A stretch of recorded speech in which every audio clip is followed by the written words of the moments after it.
News 4.0 में आप सभी का स्वागत है। मैं हूं आपके साथ पूर्णिमा मिश्रा। मेरे साथ मौजूद है शिखा, आकांक्षा और आयुष। शुरुआत करते हैं खबरों की। सबसे पहले बात मुंबई की, जहां पर प्रधानमंत्री नरेंद्र मोदी ने world audio visual and entertainment summit यानी कि वेव्स का उद्घाटन किया। इस समिट में फिल्म इंडस्ट्री के कई बड़े नाम शामिल हुए। वेव समिट 2025 जियो वर्ल्ड कन्वेंशन सेंटर में आज से 4 मई तक आयोजित होगा। कार्यक्रम के दौरान मुंबई में 100 से ज्यादा देशों के आर्टिस्ट, इन्वेस्टर्स और पॉलिसी मेकर्स एक साथ एक छत के नीचे इकट्ठा हुए और इस समिट के लिए शाहरुख खान, अक्षय कुमार, दीपिका पादुकोण, हेमा मालिनी, मोहनलाल, अल्लू अर्जुन, रजनीकांत जैसे तमाम बड़े सेलेब्स भी शरीक हुए हैं। पीएम मोदी ने वेव्स को संबोधित करते हुए कहा कि आज से 112 साल पहले 3 मई 1913 को भारत में पहली फीचर फिल्म राजा हरिश्चंद्र रिलीज हुई थी। इसके निर्माता दादा साहेब फाल्के जी थे। बीती एक सदी में भारतीय सिनेमा ने भारत को दुनिया के कोने कोने में ले जाने में सफलता पाई है। प्रधानमंत्री मोदी ने कहा कि मैंने लाल किले से सबका प्रयास की बात कही है और आज मेरा ये विश्वास और पक्का हो गया कि आप सभी का प्रयास आने वाले वर्षों में वेव्स को नई ऊंचाई देगा। पीएम ने आगे कहा, ये भारत में ऑरेंज इकोनॉमी का उदय काल है। कंटेंट, क्रिएटिविटी और कल्चर ये ऑरेंज इकोनॉमी की 3 धुरी हैं। आज ग्लोबल एनिमेशन मार्केट का साइज $430 बिलियन से ज्यादा का है। अनुमान है कि अगले 10 सालों में दोगुना हो सकता है। हम सब देख रहे हैं कि 21वीं सेंचुरी के जो कि टेक ड्रिवन सेंचुरी है,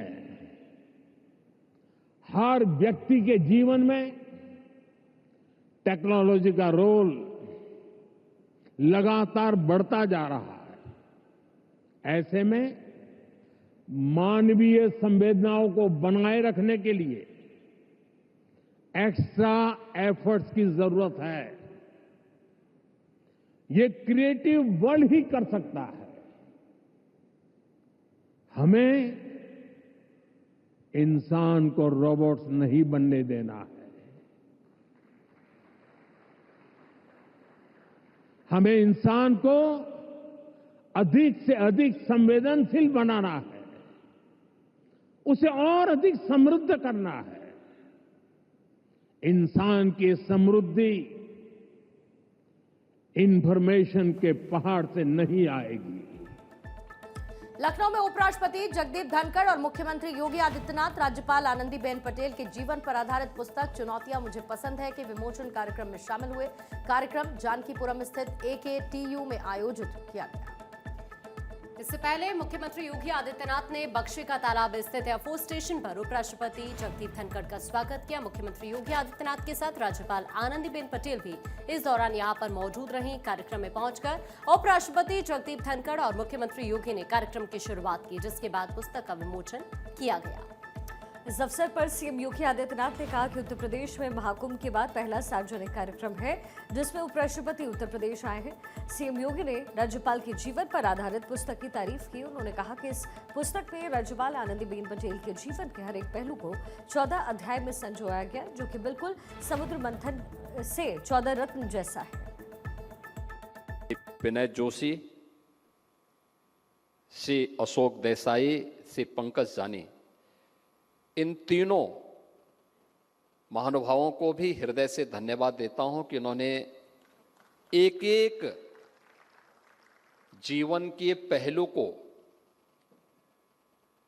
उसको लिपिबद्ध करने, उसको सजोने का कार्य किया है और 14 अध्यायों में एक विस्तृत ग्रंथ लिखा है। जैसे समुद्र मंथन में 14 रत्न निकले थे, ऐसे ही 14 रत्न 14 अध्याय के रूप में आज चुनौतियां मुझे पसंद हैं इस ग्रंथ के रूप में हम सबके सामने आज प्रस्तुत हुआ है, जिसका एक लघु वृत्त चित्र के रूप में हम सब ने अभी यहां पर देखा है। कार्यक्रम में उपराष्ट्रपति जगदीप धनखड़ ने जहां राज्यपाल आनंदीबेन पटेल की तारीफ की, उन्होंने सीएम योगी की भी प्रशंसा की। कहा, योगी सरकार में यूपी का जमकर विकास हुआ। ये भी कहा, यूपी की अर्थव्यवस्था को सीएम योगी ने मजबूत किया है। 8 साल पहले आपके प्रांत की परिभाषा क्या थी? I am rising above politics, I am not stakeholder in politics, but I am stakeholder as citizen of this country in governance. क्या परिवर्तन आ गया। Law and order, the highest category of it has become order of the day. पर यह स्थापित करने में कितनी चुनौतियां होंगी, मुझे नहीं लगता कि मुख्यमंत्री महोदय कभी इस पर पुस्तक लिखेंगे। इसलिए नहीं कि इनमें पुस्तक लिखने की हिम्मत नहीं है हिम्मत, पर इतनी हिम्मत है कि इन चुनौतियों को अंगीकार करना चाहिए, इनको अवसर में बदलना चाहिए। ये है। मैं इस पुस्तक का कायल इसलिए हूं कि यह पुस्तक आनंदीबेन पटेल के लिए नहीं है, यह पुस्तक प्रेरणा का स्रोत है। It's a resource material for gender upliftment, gender emancipation, gender empowerment. जातीय जनगणना पर केंद्र सरकार के फैसले को लेकर अब राजनीतिक पार्टियों में श्रेय लेने की होड़ मची हुई है। अलग अलग राजनीतिक पार्टियां इस मुद्दे को भुनाने में लगी हैं। कांग्रेस इस मुद्दे को अपने हाथ से निकलने देना नहीं चाहती और यही वजह है कि कांग्रेस ने दिल्ली में इसे लेकर एक पोस्टर भी जारी कर दिया है। दिल्ली के कांग्रेस कार्यालय के बाहर ये पोस्टर लगाया गया है। इस पोस्टर पर राहुल गांधी की तस्वीर है, जिस पर एक स्लोगन भी लिखा गया है। पोस्टर पर लिखा गया है कि झुकती है दुनिया, झुकाने वाला चाहिए। आपको बता दें, कांग्रेस इकलौती ऐसी पार्टी नहीं है जिसने इस तरीके का पोस्टर जारी किया है। बिहार के पटना में तो जेडीयू और आरजेडी के बीच इस मुद्दे का श्रेय लेने की होड़ मच गई है। दोनों ही पार्टियों ने जातीय जनगणना पर पोस्टर जारी किया। में जातीय जनगणना करवाने के सरकार के फैसले के बाद दिल्ली से बिहार तक इंडिया ब्लॉक के नेताओं की अलग अलग प्रतिक्रियाएं भी आई। जनगणना का मुद्दा लगातार गर्मा रहा था। ऐसे में मोदी सरकार के फैसले को विपक्ष अपने अपने तरीके से कैश कराने में लगा। पहलगाम में हुई आतंकी घटना के बाद से प्रधानमंत्री नरेंद्र मोदी लगातार हाई लेवल मीटिंग कर रहे हैं, बैठकों का दौर चल रहा है। लेकिन कल कैबिनेट की बैठक में जातिगत जनगणना को लेकर के एक अहम फैसला जो है सरकार की तरफ से लिया गया और सरकार ने यह निश्चित किया कि अब जातिगत जनगणना भी जो सामान्य जनगणना है उसके साथ में कराई जाएगी। और उसके बाद से ये एआईसीसी के बाहर आज सुबह सुबह एक पोस्टर जो है लगाया गया, जिसमें साफ तौर पर आप देख सकते हैं लिखा हुआ है, कहा था ना मोदी जी जाति जनगणना करवानी ही पड़ेगी, हम करवा करके रहेंगे। ये राहुल गांधी का बयान है इस पोस्टर में। और दूसरी तरफ एक स्लोगन लिखा हुआ है, झुकती है दुनिया, झुकाने वाला चाहिए। तो ये जो पोस्टर है आधिकारिक रूप से एआईसीसी हेडक्वार्टर के बाहर लगाया गया। और कल इस पूरे फैसले के बाद से चाहे वो समाजवादी पार्टी हो या फिर हम बात करें बिहार के अंदर जिस तरीके से अलग अलग दलों की जो प्रतिक्रियाएं आ रही हैं, उससे साफ ये कहीं ना कहीं विपक्ष इस चीज़ को मान के चल रहा है कि ये उनकी एक जीत हुई है। और इंडिया गठबंधन, पूरे इंडिया ब्लॉक की अगर बात करें तो उनके नेताओं के जो रिएक्शन हैं वो इसी तरीके से आ रहे हैं कि कहीं ना कहीं एक पिछली जो पूरी एक लंबी मांग थी वो इनकी मांगों को एक तरीके से सरकार ने पूरा कर दिया है। लेकिन जातिगत जनगणना करवाने के बाद की अगर बात करें तो ये भारतीय जनता पार्टी ने जब ये फैसला लिया है, अब कहीं ना कहीं विपक्ष के हाथ से ये मुद्दा भी गायब होता हुआ नजर आ रहा है।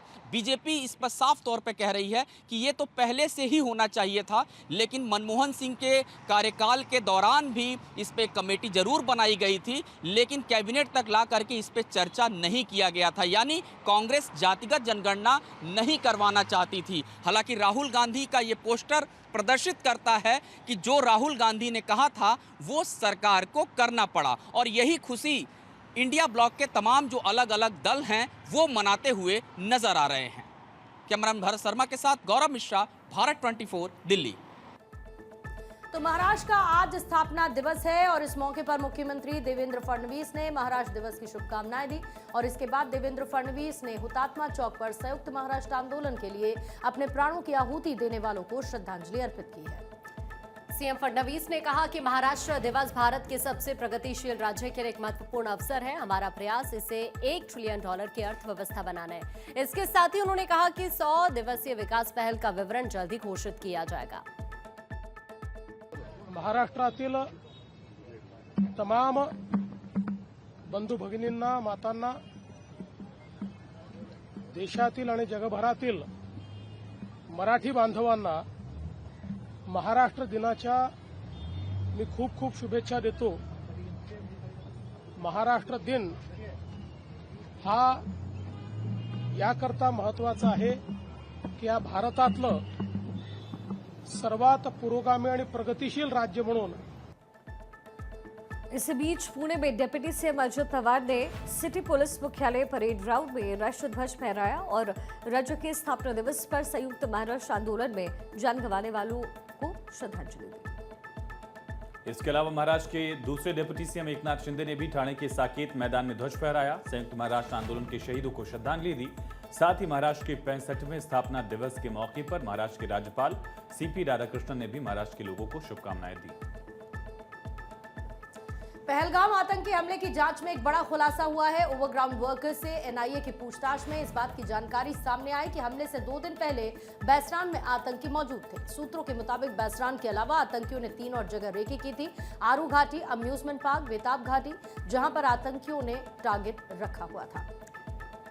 अब तक कई ओवरग्राउंड वर्कर्स गिरफ्तार किए गए हैं। आतंकियों की तरफ से सैटेलाइट फोन का इस्तेमाल किए जाने के इनपुट भी जांच में मिले हैं। पहलगाम हमले के बाद कश्मीर में छापेमारी और पूछताछ भी तेज हो गई है। हिरासत में लिए गए लोगों से आतंकियों और मददगारों के गठजोड़ के सुराग भी तलाशे जा रहे हैं। वहीं सूत्रों के मुताबिक 4 ओवरग्राउंड वर्कर्स ने आतंकियों की रेकी में मदद भी की थी। पहलगाम आतंकी हमले के मामले में जांच पड़ताल इस समय एनआईए की टीम कर रही है और एनआईए ने 14 स्थानीय आतंकवादियों की पहचान भी की है। इन आतंकवादियों की उम्र 20 से 40 साल बताई जा रही है। वहीं इन आतंकवादियों की तलाश में कुपवाड़ा, हंदवाड़ा, अनंतनाग, त्राल, पुलवामा, सोपोर, बारामूला और बांदीपोरा में छापेमारी की जा रही है। इसके साथ ही हुर्रियत कॉन्फ्रेंस के अलग अलग गुट और जमात इस्लामी जैसे प्रतिबंधित संगठनों के सदस्यों और समर्थकों के घरों की भी तलाशी ली गई। एनआईए सूत्रों के मुताबिक इन संगठनों पर प्रतिबंध है, फिर भी इन्होंने एक ऐसा नेटवर्क बनाया है जिससे पाकिस्तानी आतंकियों को पहलगाम में हमला करने की योजना बनाने, उसे अंजाम देने में मदद मिली। पहलगाम आतंकी हमले से जुड़ी हुई जनहित याचिका पर सुनवाई करने से सुप्रीम कोर्ट ने इनकार कर दिया। मामले की जांच रिटायर्ड जजेस की निगरानी में कराने की याचिका पर सुप्रीम कोर्ट ने याचिकाकर्ता को कड़ी फटकार लगाते हुए मांग खारिज कर दी। कोर्ट ने कहा कि यह वक्त अर्जी दाखिल करने का नहीं है। जस्टिस सूर्यकांत और जस्टिस एन कोटेश्वर सिंह की बेंच ने कहा कि ऐसी याचिकाओं से सुरक्षा बलों का मनोबल ना गिराएं। जस्टिस सूर्यकांत ने नसीहत देते हुए कहा कि हम ऐसे मामलों के विशेषज्ञ कब से हो गए। हाईकोर्ट या सुप्रीम कोर्ट के जज कैसे रक्षा मामलों के विशेषज्ञ हो सकते हैं? ये ऐसी याचिकाओं के लिए कतई उचित समय नहीं है। कोर्ट ने कहा कि हमारा काम तो विवादों का निपटारा करना है। कोर्ट की फटकार पर याचिकाकर्ता ने अर्जी वापस लेने की बात कही तो सॉलिसिटर जनरल तुषार मेहता ने कहा कि इनको हाईकोर्ट जाने से भी रोका जाए।